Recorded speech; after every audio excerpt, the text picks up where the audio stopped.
HDFC life share price सुस्त, market में 8% चढ़ गए शेयर, RBI के एक फैसले ने खरीदारी का बनाया माहौल। HDFC life share price. Life insurance sector की दिग्गज कंपनी HDFC लाइफ के शेयरों में आज बम्पर खरीदारी हो रही है। सुस्त मार्केट में भी यह 8% उछल गया है। हालांकि HDFC और HDFC बैंक के शेयरों में मामूली तेजी है। HDFC लाइफ के शेयरों में खरीदारी का दमदार रुझान RBI की एक मंजूरी के चलते दिख रही है। HDFC life share price. Life insurance sector की दिग्गज कंपनी HDFC लाइफ के शेयरों में बम्पर खरीदारी हो रही है। इसके चलते HDFC लाइफ सुस्त मार्केट में भी करीब 8% उछलकर 554.60 रुपए पर पहुंच गए। हालांकि मुनाफा वसूली के चलते भाव में थोड़ी सुस्त जरूर आई है, लेकिन अभी भी यह 4.97% की मजबूती के साथ 538.80 रुपए पर है। शेयरों में खरीदारी का यह रुझान केंद्रीय बैंक RBI के एक फैसले के चलते दिख रहा है। RBI ने HDFC बैंक को HDFC लाइफ में अपनी हिस्सेदारी 50% से ऊपर बढ़ाने की मंजूरी दे दी है। इसके भी शेयर आज 0.68% उछलकर 1685.15 रुपए HDFC बैंक शेयर प्राइस पर पहुंच गए। वहीं HDFC भी 0.66% की तेजी के साथ 2765.20 रुपए HDFC शेयर प्राइस पर है। RBI ने HDFC बैंक को क्या मंजूरी दी है? RBI ने HDFC बैंक या HDFC को विलय से पहले HDFC लाइफ और HDFC एर्गो में अपनी हिस्सेदारी 50% से अधिक बढ़ाने की मंजूरी दे दी है।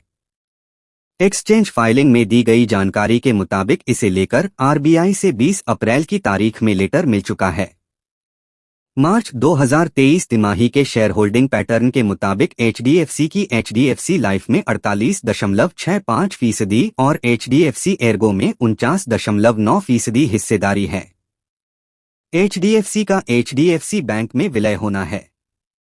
अब चूंकि RBI का नियम है कि बैंक बीमा कंपनी में अधिकतम 50% हिस्सेदारी होल्ड कर सकते हैं, ऐसे में विलय से पहले HDFC लाइफ में HDFC अपनी हिस्सेदारी लगातार कम कर रहा था। सितंबर 2020 में HDFC लाइफ में HDFC की 50.14% हिस्सेदारी थी, जिसे दिसंबर 2020 तिमाही में 49.99%, दिसंबर 2021 तिमाही में 49.88 और फिर मार्च 2023 तिमाही में 48.65% पर लाया गया। हालांकि अब RBI ने स्पष्ट कर दिया है कि यह HDFC बैंक HDFC लाइफ में अपनी 50% से अधिक हिस्सेदारी को HDFC बैंक के निवेश के तौर पर रख सकता है, यानी कि अब यह अपनी हिस्सेदारी फिर बढ़ा सकता है। HDFC बैंक को मिली एक राहत तो एक झटका। RBI ने विलय को लेकर HDFC बैंक को एक बड़ी राहत लेंडिंग रूल्स में दी है। नियमों के तहत बैंकिंग एंटिटी को अपने एडजस्टेड नेट बैंक क्रेडिट का 40% एग्रीकल्चर, छोटी कंपनियों या अन्य कमजोर वर्गों को देना होता है।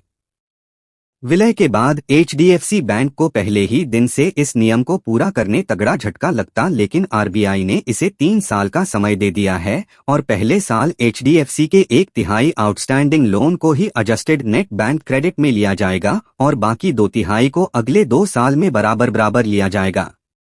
हालांकि CRR, cash reserve ratio, SLR, statutory liquidity ratio और LCR, लिक्विडिटी कवरेज रेशियो में कोई राहत नहीं मिली है और विलय के पहले ही दिन से इसके नियमों को मानना होगा।